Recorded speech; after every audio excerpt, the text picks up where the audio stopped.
Welcome, everyone. My name's Ryan Honeyman. I am not a founder, but a partner at Lyft Economy. I'm here with the actual co-founder, Shawn, who is a co-founder and partner at Lyft. Lyft is a impact consulting firm, and we work to create, model, and share a locally self-reliant economy that works for the benefit of all life.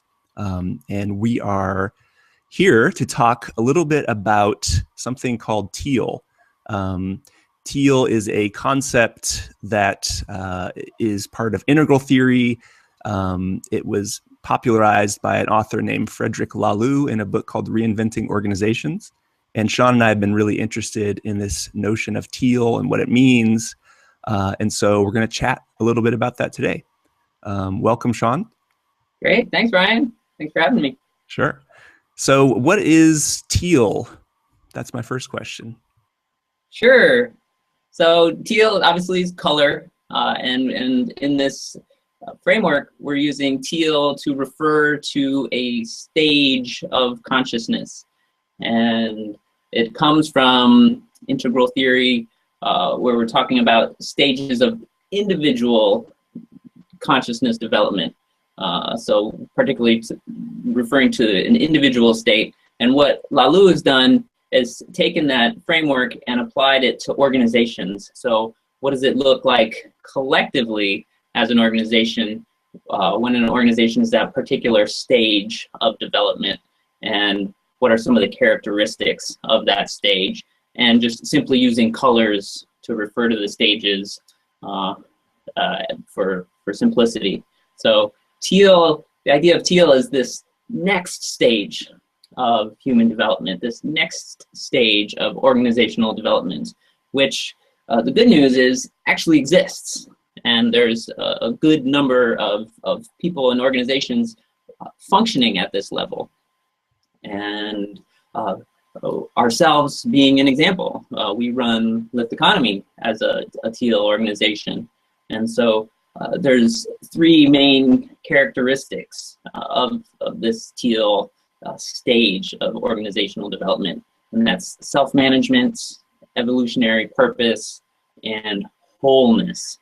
So organizations functioning at a Teal level exhibit these characteristics, where for self-management, the staff is actually, instead of being managed by somebody else, they're actually empowered to self-manage themselves, which means they know how the organization functions, they know the vision of the organization, they know the culture of the organization, and they're empowered to make decisions that are moving the organization towards those goals.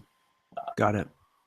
So if I'm just starting out and sort of, so stages of development, I might hear that say, okay, what does that mean? So maybe what are the sort of stages of development that maybe in relation to organizational development that Laloux and integral theory have talked about in the writing?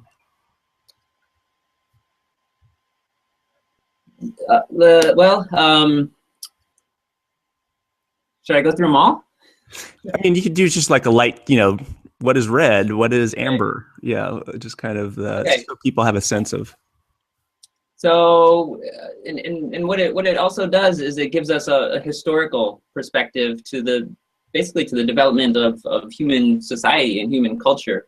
So if we're starting with, so red is the first one, we can look kind of farther back into human history and see this simpler structure, and I guess it's also present now. But a red organization is the analogy is a wolf pack. So and we would see it in present day times as like a street gang would be an analogy. Or if we look farther back into human history, would be a small band of people just barely subsisting earlier in human history, this kind of thing. Where the focus is on survival and just getting basic needs met. And much like a wolf pack, there's an alpha, usually an alpha male, that would be commanding and controlling the group. And so, the culture of that organization is going to be a little more severe than what we are going to be more used to at this day and age. And then amber, the analogy, did I have this right? Is it army?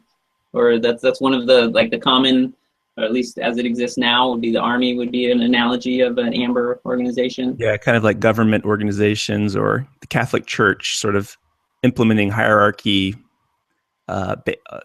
Improvement on red is that there's a hierarchy and processes. Sort of the downside is it's very strict command and control. Right, and it's a little bit old, a little bit bureaucratic, maybe pretty stagnant. You're not expecting things to move really quickly or get done. Not necessarily very humane. You have things like veterans without benefits for a long time, and the structure doesn't actually seem to be addressing those basic concerns.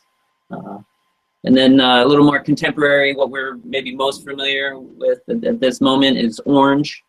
And so that's the common example of orange would be the multinational corporation structure that we have in place today, where you do have a pretty structured hierarchy. The analogy would be the organization as a machine. And you have this command and control paradigm where the CEO or the upper management theoretically has all the intelligence and experience, and they're the ones qualified for making all the decisions or the important decisions for the organization. And then those decisions come down from on high, and other people are required to implement them, whether they agree to them or not. And so I think as we all have experience that has a lot of negative impacts as well. People not feeling really inspired or connected in their job. Also has the side effect of people doing things that don't care for other people or care for the environment. So a CEO or a board of directors can say, hey, we need to maximize profit on this. We don't care about the pollution or the extraction of resources or the exploitation of the labor. We want this result, and other people are required to carry it out. Whereas if they were in a more equal relationship with those people, they wouldn't be imposing those type of effects on them. Right. So I guess like some improvement over amber would just be individual performance is rewarded, whereas maybe in the government or something, your kind of individual performance is not rewarded. So sort of the improvement to orange would be that you can be a high performer, but there's sort of a total individualistic, like I'm about me, ego-based. So that's kind of I guess the shadow of orange. Right. Yeah, and it's incentivized. I'm incentivized to get my promotion, get my bonus, and maybe edge you out of a promotion rather than really working together collectively. And so again, we maybe know that one the best in terms of kind of the dominant mainstream paradigm of commercial business as usual. And then what's newer, becoming more common, would be green, would be the next stage. And this is the analogy of the organization as a family. So it's a little bit more caring. There's more focus on culture and enjoying the work experience, being more affiliative or collaborative with people. But in most cases, there still exists also a hierarchy. So we can think of some companies like Ben & Jerry's or Southwest Airlines, where they're considered great places to work, but you're still just an employee. And while you might be spoken to and they might consider your opinions or concerns, you're still going to be handed down a decision to implement. So it's maybe a step forward in terms of being more collective and embracing people. But some of the shadow sides of this is be similar to the dysfunctions of a family, where you know, what the father says is right, and you have to do it anyways. This type of thing. We also see green in co-ops. Worker co-ops is a model we're very fond of, Lyft economy. And we see some of the co-ops being maybe a little bit too green in the sense that they have everybody sitting in on a board meeting and involved in decisions that could be delegated and handled more efficiently. But because they have this kind of strong collective kind of family feeling, they feel it's more important to involve everybody in decisions, you know, on principle, and it's almost as a reaction to the previous stage of orange. So teal would be the next stage after green.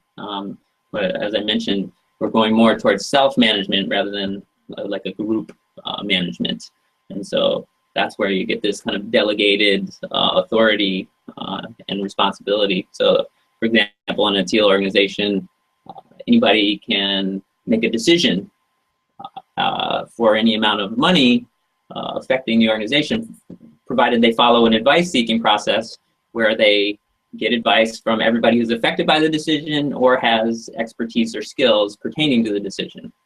So what you get from that is a really engaged and empowered workforce, where people are really considerate of the whole team and their impacts on the team, but they're also encouraged and empowered to take a step forward as a leader. And if they see an insight and innovation that they could benefit the organization, and they take counsel with the right people, then they're also empowered to move that forward.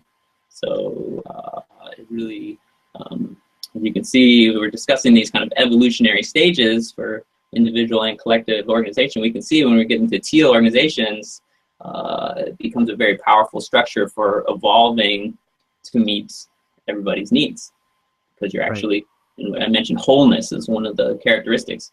You actually have a sense of wholeness, not just to the organization, but all of the spheres of influence of the organization.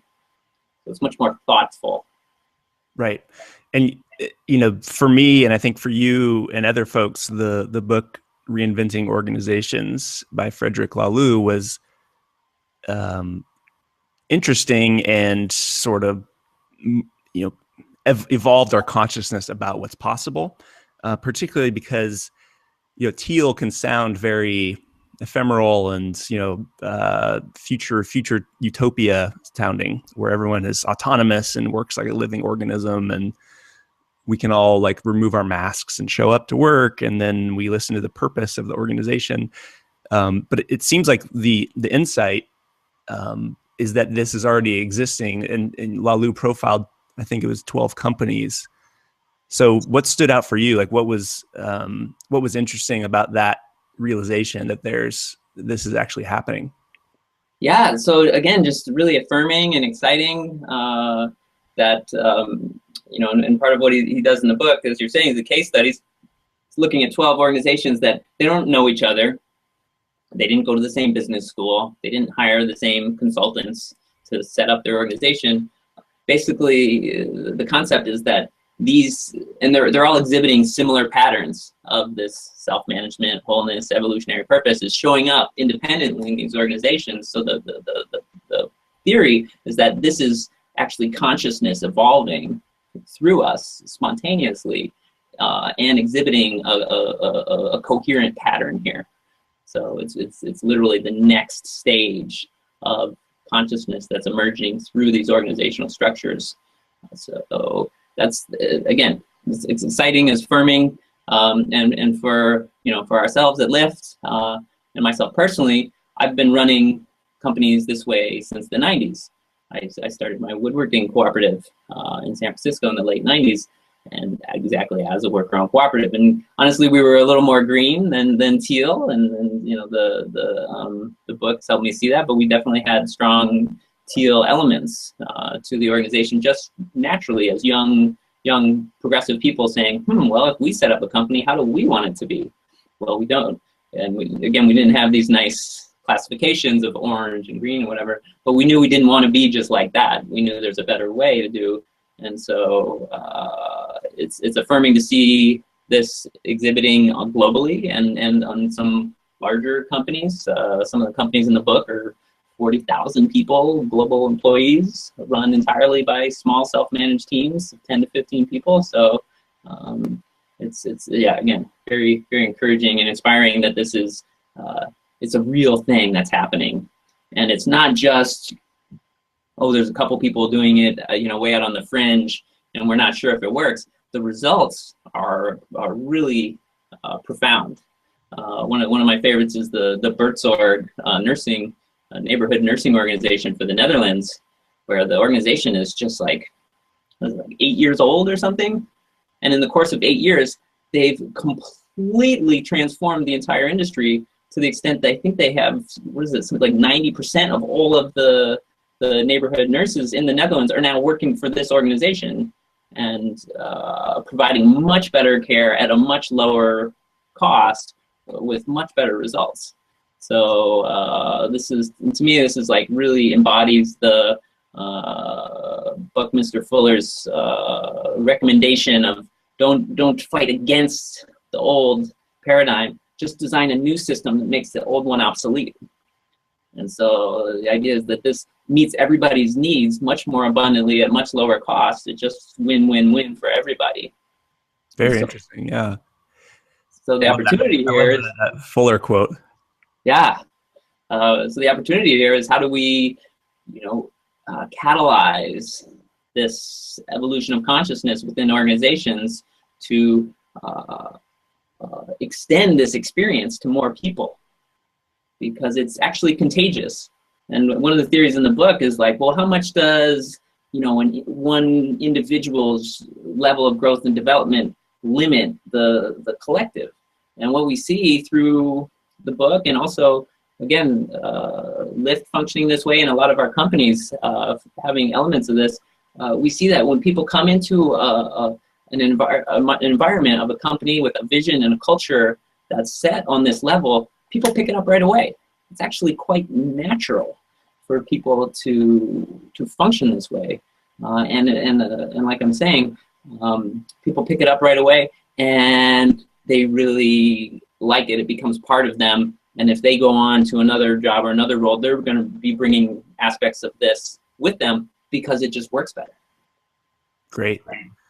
And so, in the last 4 or 5 minutes, so if someone's listening and they're maybe interested in doing some Teal practices, maybe not going all in today, but, want to start learning more, what are some kind of easy or, some tips you could provide to someone to kind of get them started on that Teal journey?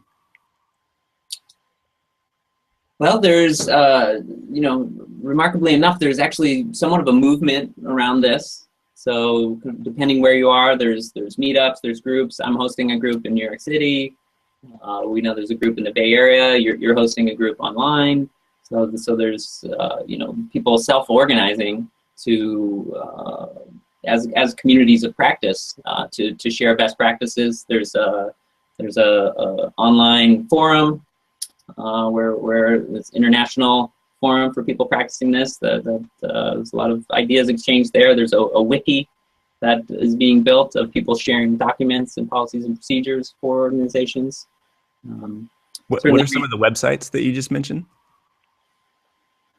I think it's like, if you go to reinventingorganizations.com, I think there's a community forum and that you can access the wiki. Yeah, I think the links are through Reinventing Organizations, and one's called Discourse for the discussions, but the other one's called Wiki. Meetup.com, you can search for Teal. I've seen, our group is posted on there. I've seen some of the other groups posted on there. So that's a good way to do it. You can read the book and just start practicing in your own life. That's a common question that comes up as we hear from people that are at organizations that are not necessarily Teal organizations, and they say, well, how do we transition, and what can I do at my job to do this? And there are some limits. For example, if you're at a traditional orange organization, there's only so far you can go without some of the higher ups really putting some weight behind this and actually changing some of the fundamental structures. But there's a lot that you can do just in your own activity. And it's in the way you interact with other people. you can just start bringing some of these principles and practices into how you communicate, how you perform, how you work with other people. So you can, basically, it's the way I see it, it's a way of life.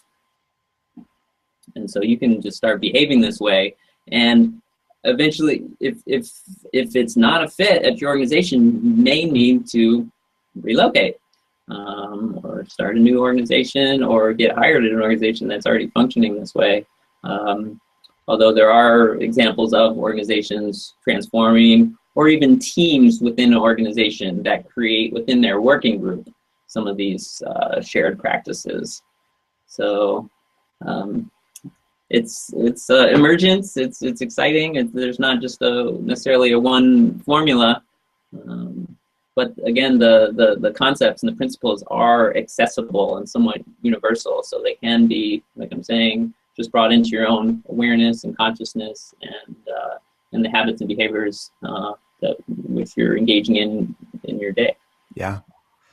So maybe just a few resources would be, the book Reinventing Organizations by Frederic Laloux. That's Laloux. There's also another good book on self-management and the advice process, which Shawn mentioned. It's called The Decision Maker by Dennis Bakke, Bakke. And at Lift Economy, we're going to be starting a session, a webinar series for people interested in learning about Teal and sort of this evolutionary, the evolution of consciousness. So stay tuned, lifteconomy.com, and we'll have information up there soon. But awesome, Shawn, thanks for joining. And we might have to go into a little more detail on Teal because there's so much content here, but maybe until next time. Absolutely. Great. Cool. Thanks, Ryan. All right. Thanks, Shawn. Talk soon. Okay.